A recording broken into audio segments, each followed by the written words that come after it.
Good morning and thank you for joining us for the 2017 produce season kickoff. I am Jennifer Shetta, an Agency Relations Account Specialist at Second Harvest.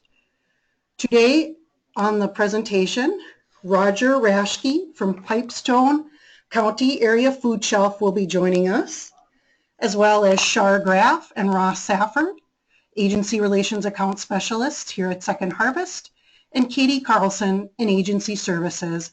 Our produce guru will also be joining us. Before I turn it over to Shar, I want to cover some housekeeping details. We have some time saved at the end of the webinar to answer questions that you may have. However, if you have questions as we go along, you can feel free to enter them in the question box. This is located in the control panel, and that box is to the right of your screen. Everyone's lines are muted, so you don't need to worry about any background noise. If you would like your line to be unmuted, you can raise your hand. You should be seeing a hand icon on the little bar to the left of your control panel. This webinar will be recorded and accessible on Agency Zone within the next 2 weeks. Also, watch for a follow-up email with the link to the webinar. Now I will turn it over to Shar Graf.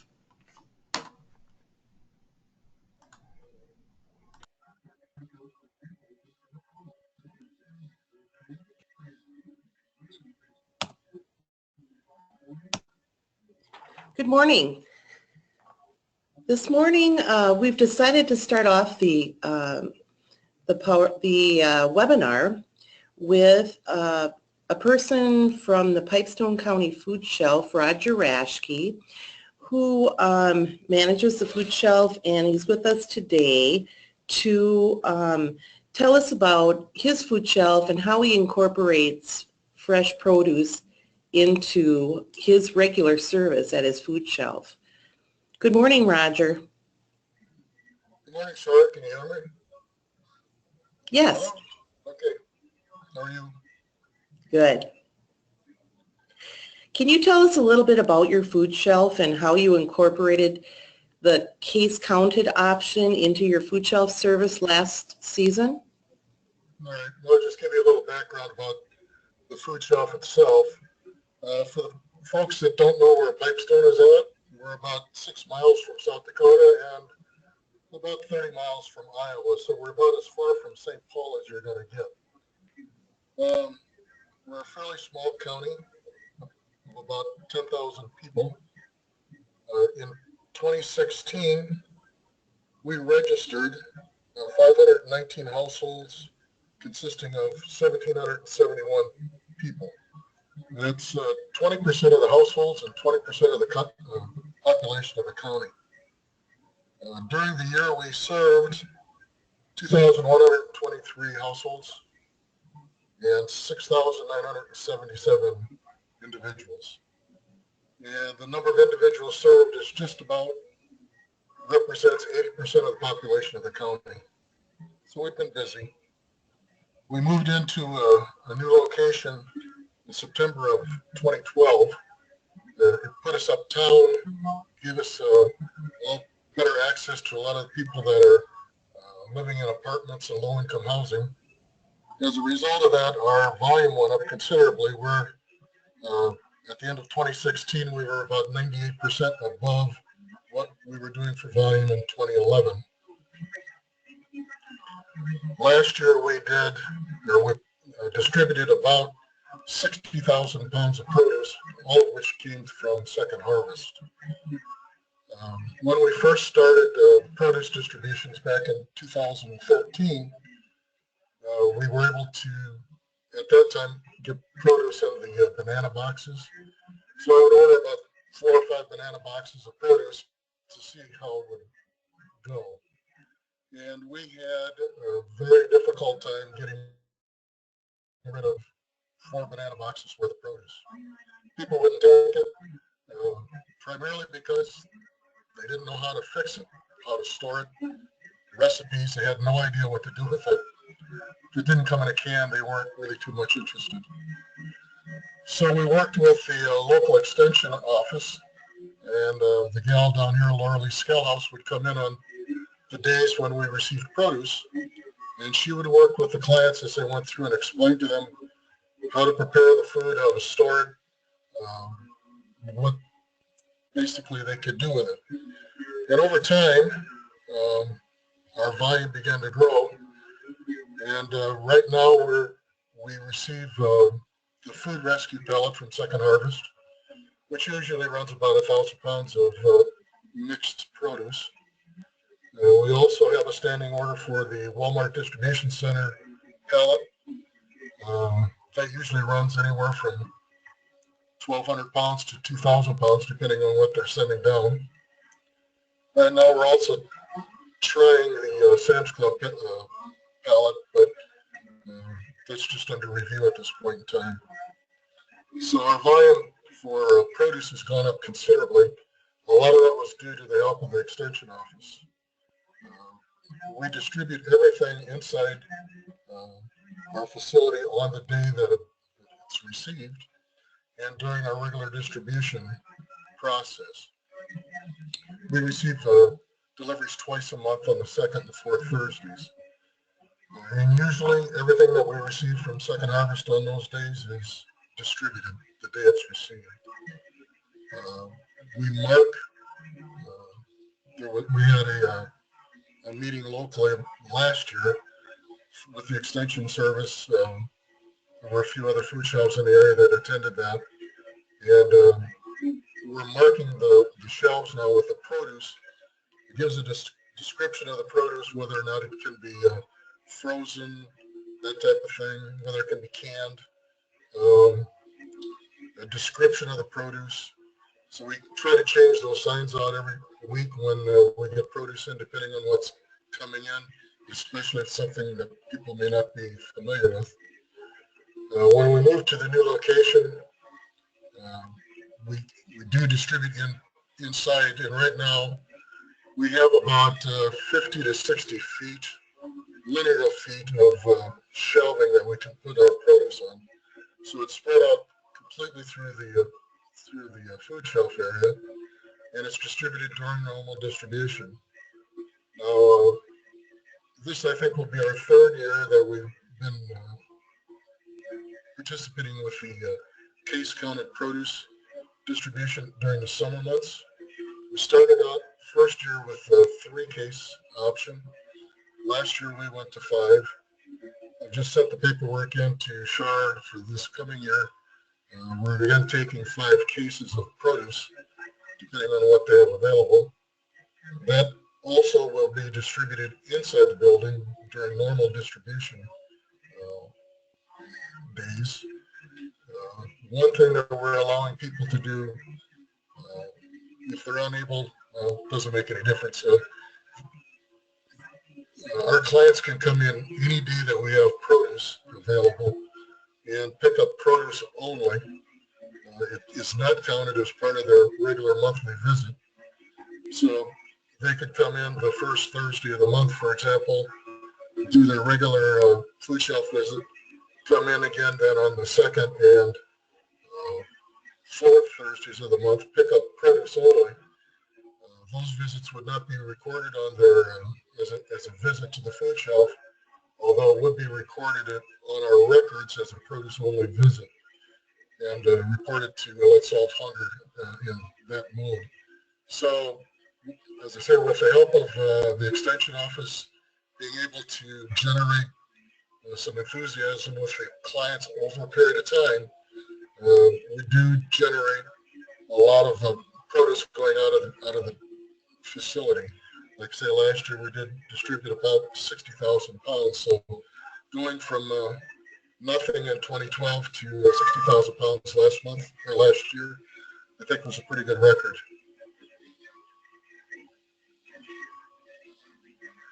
Back to you, Shar.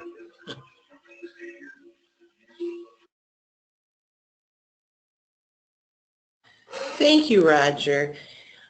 So that's a good example, and thanks for sharing that, of a food shelf service that includes quite a bit of produce in its regular time being open, when it's only open once a week, for a couple of hours, and Roger serves the whole county, which you know, it's kind of a rural area, so it's not a ton of people, but it's enough. And he does a good job, and now people are visiting the food shelf, you know, for produce only. So thanks so much for sharing, Roger. Now we'll turn it over to Ross Safford, the account specialist from Second Harvest, that's going to share a little bit of background about Second Harvest and produce.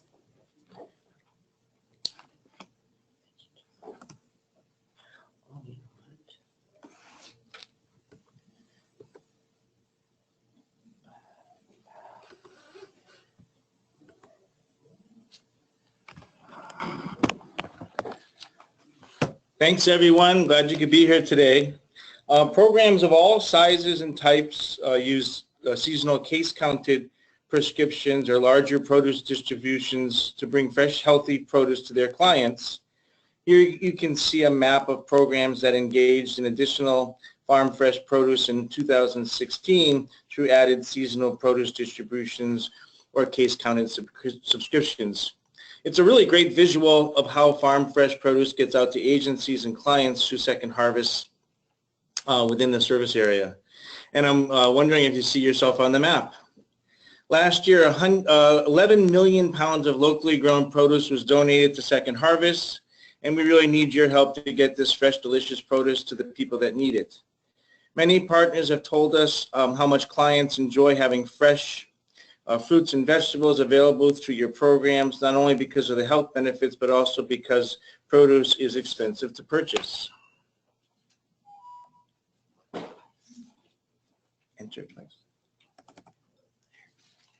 And this year is going to be even better. Why? Because agencies like yours know that they are the best and maybe only source of produce for hungry families. Did you know that on average 34% of the pounds accessed from Second Harvest by agency partners is produce? This includes Minnesota grown produce, food rescue, and other sources of produce through Second Harvest only.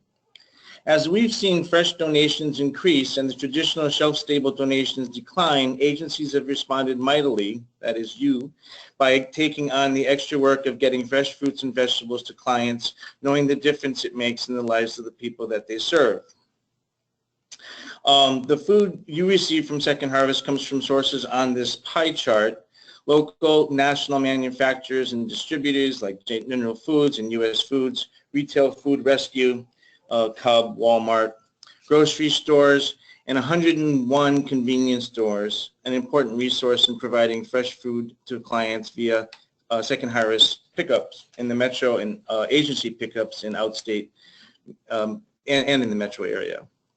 Government programs like TFAP, CSFP, which are USDA grant commodities from American farmers.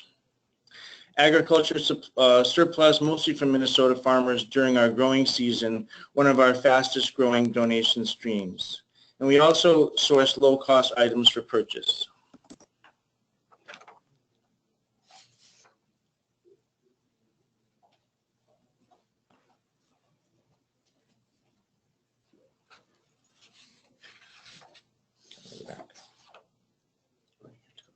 Yeah.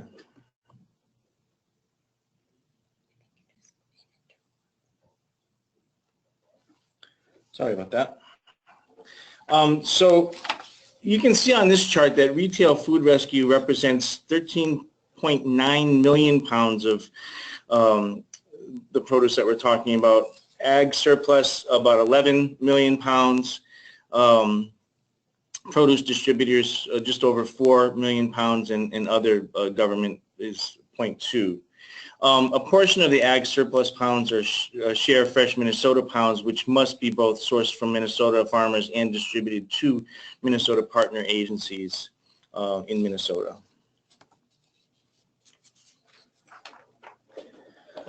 We know that there is a definite link between nutrition and health. People who are food insecure are almost 1.5 times more likely to have cardiovascular disorders, 2 times more likely to have a stroke, and almost 2 times more likely to have diabetes. Produce is expensive to buy in stores, especially in areas without a large grocer. We have had clients tell us that the food shelf is their sole source of produce. That's a huge reason to move to offering as much produce as we can. And you all know from previous experience that clients love it.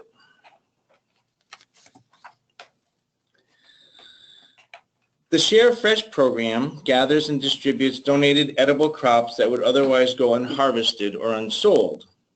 More than 9.8 million pounds of produce, and that's 24 different types of crops, collected in 2016. The Minnesota legislature appropriated $2 million from 2014 to 2016. We have a director of advocacy that is working for continuation of the Farm to Food Shelf program, and you may be asked to show support for those efforts. If you have an interest in that, contact your account specialist, please. The money is used to partially reimburse farmers for the cost of harvesting excess produce and sharing it with us.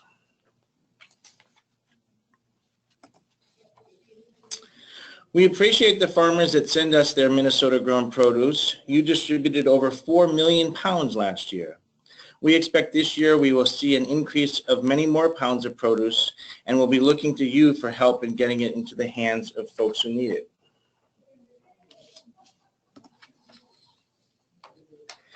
This is a list of the farmers that have participated. As you look through the list, you may see a familiar grower or somebody from your area.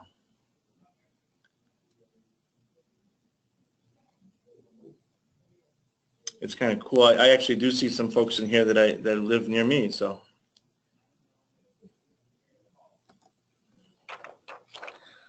This is a fun visual slide showing some of the products we receive from these growers, and these are some of the items you'll receive when you participate in the case-counted or produce distributions this season.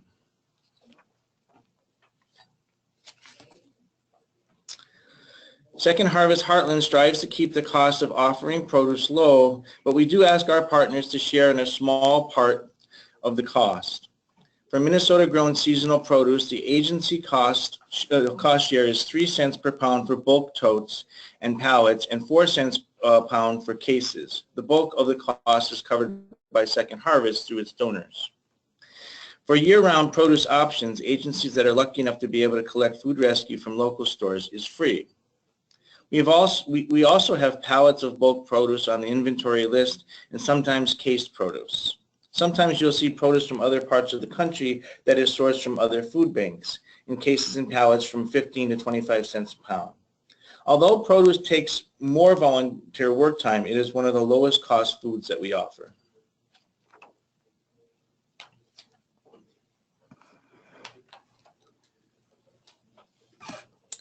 Hello everyone, my name is Katie Carlson and I will be working with produce very heavily this produce season, just like I did last year. Some of you might recognize my voice or my email address. And I'm going to talk to you today a little bit about the different produce options that we have available.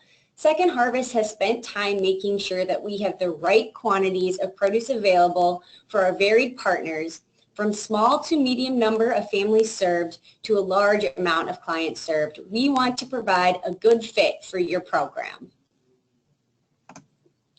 The first option that we have for accessing produce is our case-counted subscription. You can sign up to receive produce throughout the growing season through the subscription, and it's a standing order. You can get 1, 3, 5, or 8 cases of each type of produce that we have available. The cost is 4 cents per pound, and each case is around 30 to 40 pounds. The total number of cases that you will receive on the subscription will depend on the variety that we have available during the growing season. This option is available in 2017 during the normal growing season, which usually starts mid to late July and goes through October.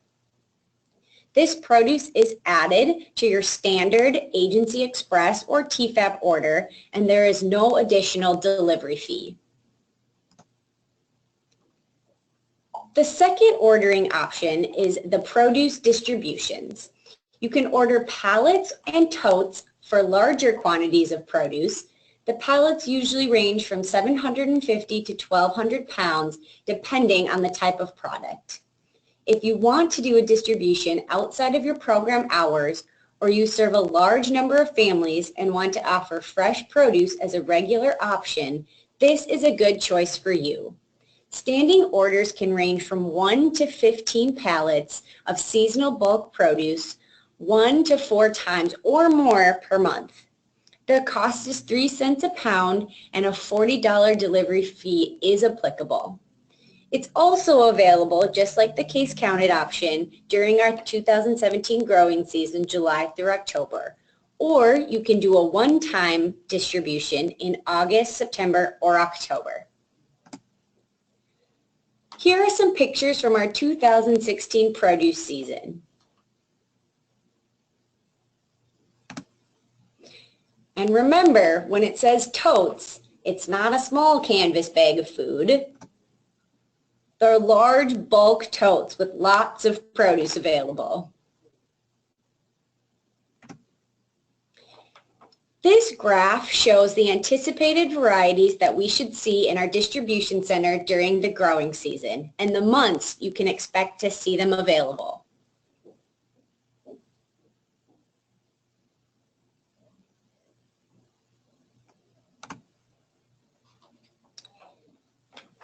Setting up your order. So your account specialist will be in touch to help you set up your produce drop order or your case counted subscription order. Once this order is set up, myself, Katie Carlson, will work with you to communicate about the best fit for your program. How will you find out what you're getting on your order? As we move produce very quickly through our distribution center to ensure that we're sending only the freshest produce available, you don't find out what's on your order until the day before or the day of. For produce distributions, a confirmation email is sent the afternoon before your delivery with what we know for sure we can send at that point. Produce orders can be changed or modified late into the evening, and the next morning you will get a confirmation of exactly what is being sent. For the case counted subscriptions, you will get a confirmation email sent from the orders inbox the day before your delivery. It will contain your order confirmation with everything that's on your order, and the produce will be included at the bottom of that list.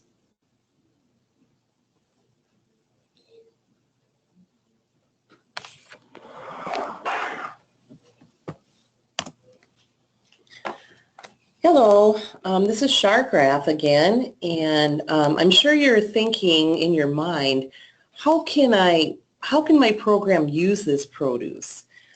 Second Harvest has lots of it, and we anticipate having more than we did last year during the growing season, so we really need your help if you can choose some sort of way to get some produce out to your customers. There are many ways to add fresh produce to your program. One way would be to let clients know when the truck comes in and invite them back each week for produce, sort of like Roger was describing.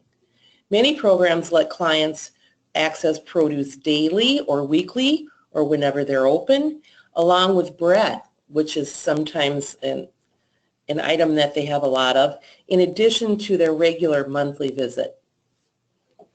You may even choose to set up a special produce-only distribution time at your food shelf during the summer, separate from regular food shelf services.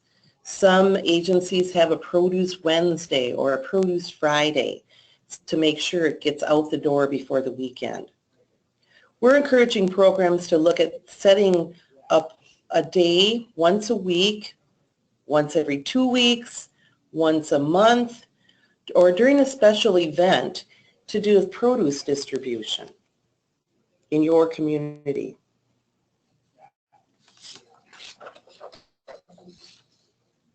Meal programs can also use fresh produce to make fresh, delicious meals. Plus, they can send some fresh produce home with the people that come for the meal. These are pictures from Loaves and Fishes at Union Gospel, actual pictures of the plates of food that they made with the fresh produce that came in. The chefs get creative and provide beautiful fresh meals to clients. And then once they take what they need for the meal, you can set the produce out on tables to display and invite attendees to take the produce home with them. You could provide ideas for preparation, even recipes to take home to use. You may want to have bags available for that.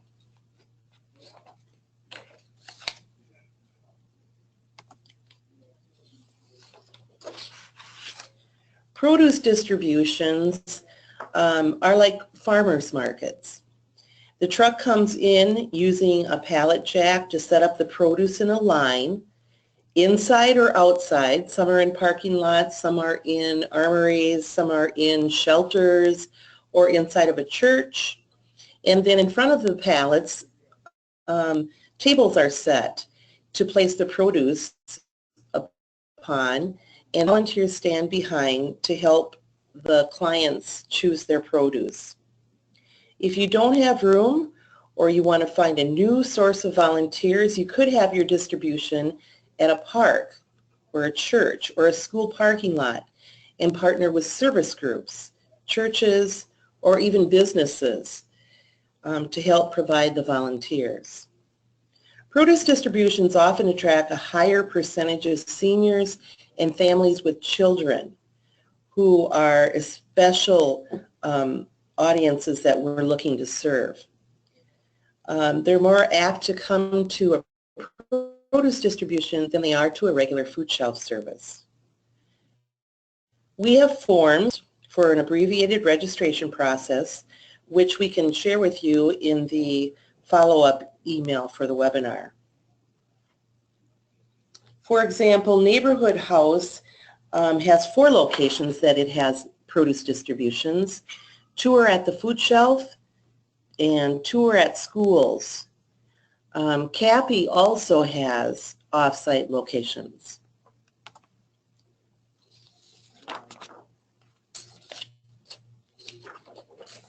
This slide shows you a produce distribution setup.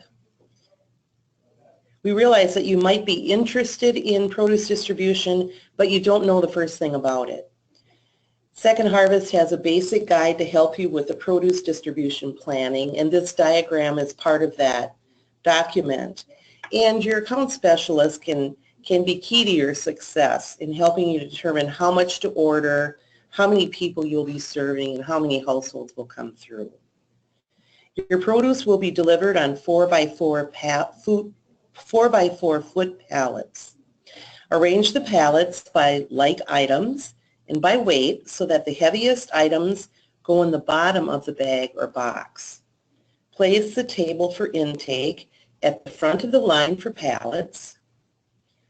And you may want to pre-bag certain items such as potatoes or sweet corn, tomatoes, to help for ease in distribution. Some supplies that you may need are plastic gloves, aprons, bags or boxes, work gloves, plastic tablecloths, tables, garbage bags, a dolly, tents, utility knives, and name tags. After your delivery arrives, allow 30 to 60 minutes to get produce organized. Distribution typically takes 1.5 to 3 hours, depending on the number of people you're serving. Plan on saving some time before distribution to go over instructions and orient volunteers,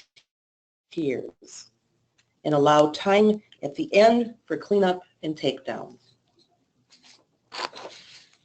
The number of people needed to staff the distribution will vary based on the amount that you ordered from Second Harvest and the amount of clients that you're serving.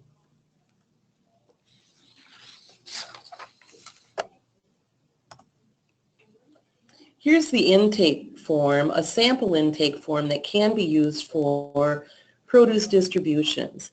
It looks similar to the TFAP form with the income eligibility, 200% of the federal poverty guidelines on the right-hand side, and the family size, and then the programs that families may be participating in. You will need to support the standard food distribution statistics for your produce distribution. So the individuals are broken out by age, household, first-time visits, and pounds distributed. Most distributions have a volunteer or staff person taking down the client data at the front of the line. This is a sample tracking sheet you can use, and the volunteer either sits at a table or uses a clipboard, shows the head of the household the income eligibility table at the right, ask if they fall under the guidelines and household size, or participate in the programs listed, ask the ages of the household, and if it's the first time that they've come to the produce distribution this season. All the information is recorded on the form. Food distribution programs are designed to help low-income families and families in crisis. Everyone who comes for food, therefore, should be served regardless of what's marked on the form. You will not have to weigh the produce, but you'll report the total pounds that's on a delivery document that you receive when the truck comes and subtract the estimated amount of waste.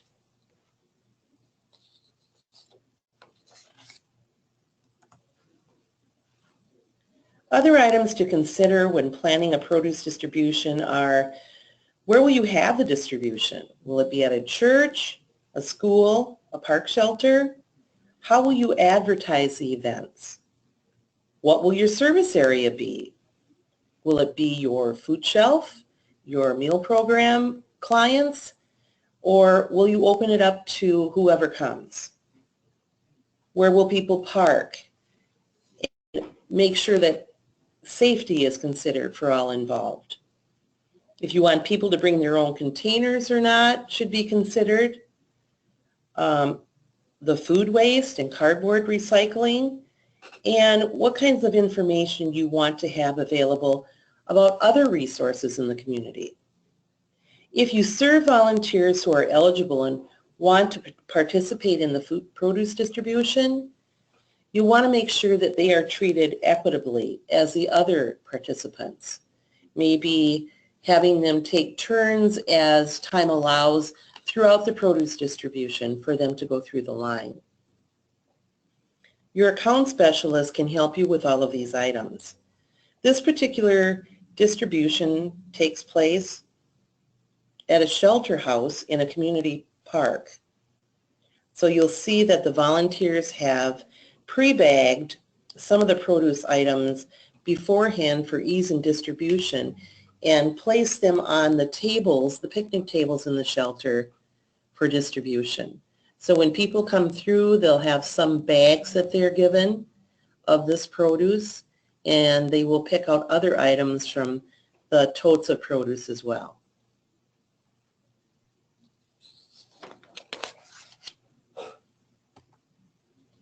I just wanted to show you, this particular produce distribution is in St. James, Minnesota, in their Centennial Park. You'll see in the background the shelter house where the distribution is taking place and the line of people that are lined up to go in one side of the park shelter. There's a playground nearby, plenty of parking for families to bring children and for people to in ease of getting the produce up to their vehicles. And then this is the same park shelter where the people come out on the other side, and you'll see that they also have restrooms available for people there in the shelter as well.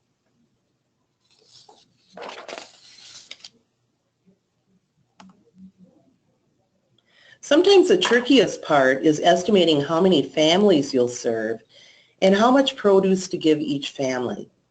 We do have charts that we'll share with you in our follow-up email.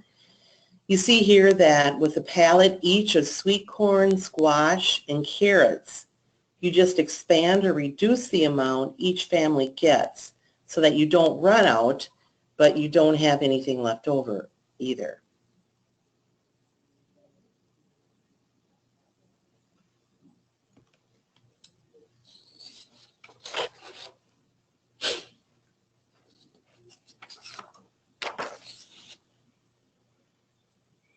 The main thing to keep in mind with produce is flexibility. Remember that pallet weight varies greatly. The size of the produce item can vary from a strawberry to a watermelon. So adjust your generosity to clients as needed. These charts show sample produce orders and how the amounts received can be broken down by the number of households you anticipate serving. Keep in mind that the poundage of pallets can fluctuate greatly. For example, an average watermelon weighs in weight from 20 to 25 pounds, and we see the watermelon pallet weights are from 500 to 2,000 pounds. This means that you could receive anywhere from 20 to 100 watermelons. So you see why it's important to be able to adjust how much of the item you give to each household and have the option of bringing leftover produce to a program just in case you aren't able to give it all out. It may be helpful to look at the total poundage received by each household in each scenario to determine how much produce you would like to provide to your clients at each visit and determine the number of pallets desired from there. This is typical of a large produce drop. And this is a slide of a small produce drop servings. If you have less people, you can be more generous.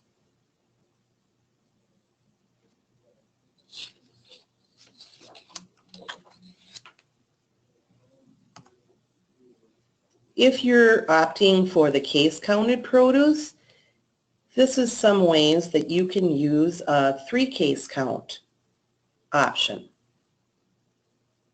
with 10 households, 25 households, or 50 households. So it really fits any small program.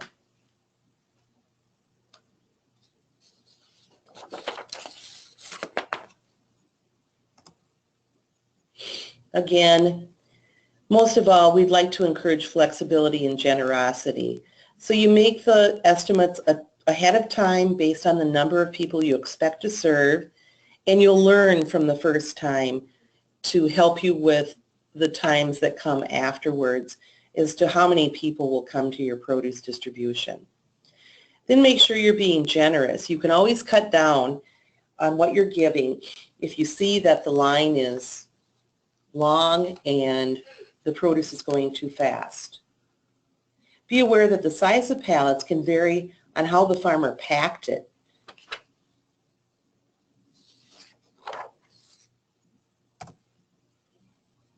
Whether you're a large program, a small program, a food shelf, a meal program, or you're doing a food distribution, you can see that there's a right size option for all programs. Talk to your account specialists for how to figure out the numbers that you'll be serving and how much of an option you could order.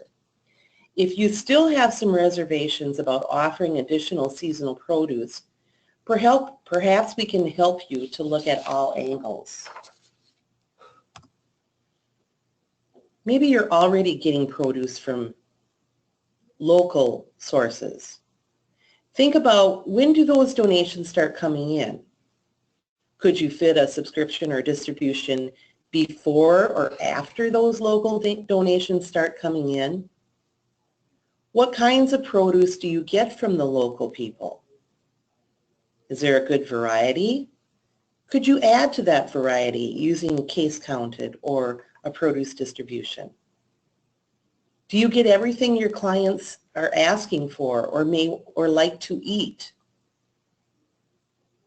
Could you add a little more produce into your program, even if you're getting produce from locals, to make sure that people are getting more produce this year? Remember, you could be the only source of produce for families. Or maybe you're open once a month or once a week. Would you consider allowing clients to come in just to get produce during your open hours, even if they've come for a monthly visit already? Would you consider expanding hours just during the summer to help us keep produce from going to waste? Would you consider expanding hours during the summer to increase client access to produce?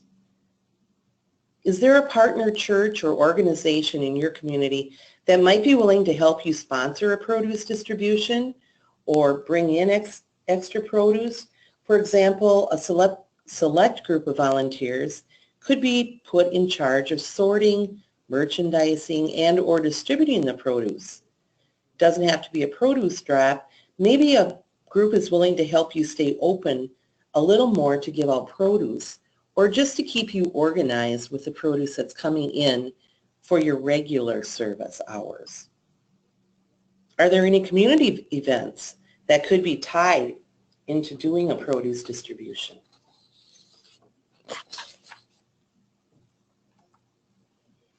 Your account specialist will be reaching out to talk more with you about these produce options and help you with any questions that you may have.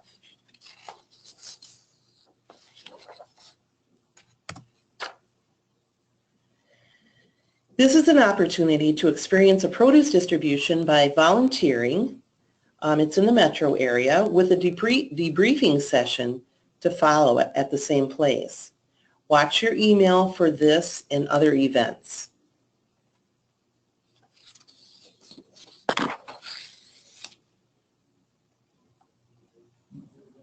Many partners have told us how much clients enjoy having fruits and vegetables available through your programs, not only because of the health benefits, but also because produce is expensive to purchase. We all know the smiles that produce brings to the faces of people we serve, young and old. While there can be extra work in getting fresh fruits and vegetables into the hands of our neighbors, it may also be one of the most rewarding aspects of the work that we do. We at Second Harvest are grateful to have so many partner organizations embracing this movement to provide healthier food for all. We're particularly grateful for the flexibility and the creativity that everyone demonstrated that made it possible to expand access to fresh produce for the families you serve. Now we will open up the time for questions. So Jennifer will give you some instructions about how to raise your hand.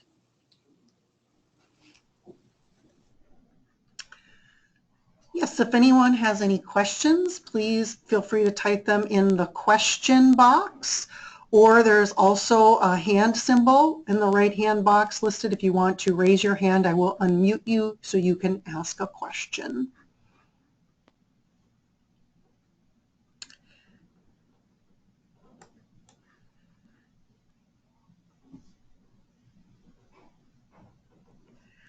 We have a question if we can identify who the farmers are at our distributions.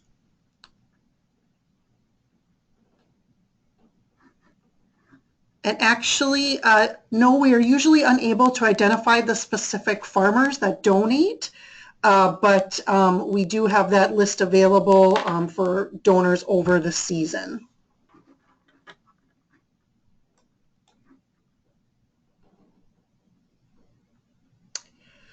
We've got another question. Can Second Harvest provide someone at our site when we hold a produce distribution to give guests information on how we use the produce or recipes? Also, will Second Harvest have people who can come to do SNAP at our distribution?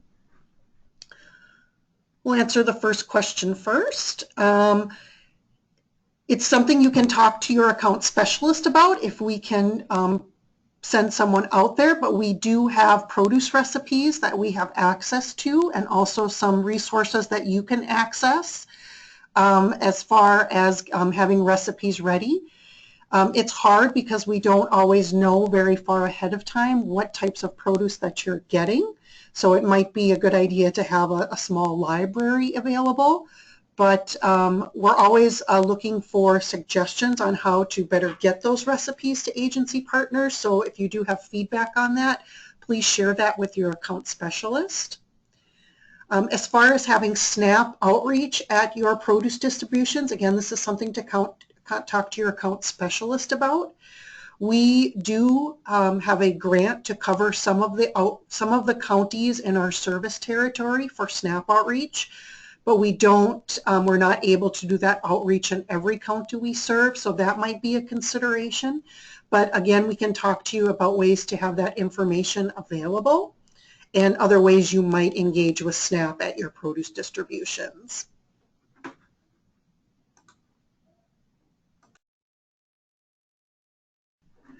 Shara, Ross, did you want to add anything to either of those questions? No, that sounded great, Jennifer. Thanks. The only other thing, I guess, is that the University of Minnesota Extension has a lot of recipes for fresh produce on their website as well, and USDA has some great resources. Again, it's hard because you're not going to know what you're getting until it's almost until it's there, and so to have a library, as Jennifer suggested, is a good idea. That sounds good, Jennifer.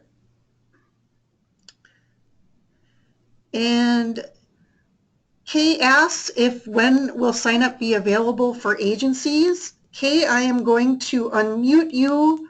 I am not sure what sign up you're talking about.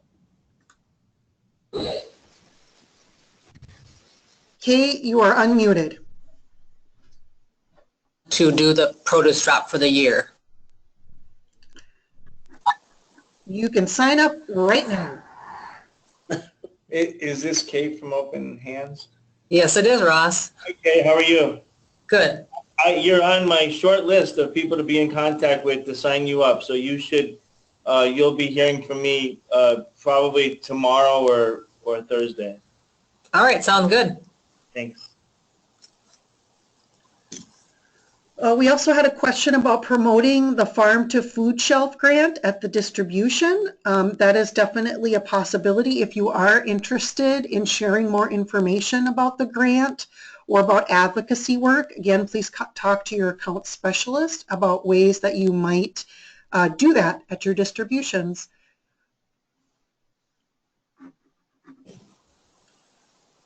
Are there any other questions?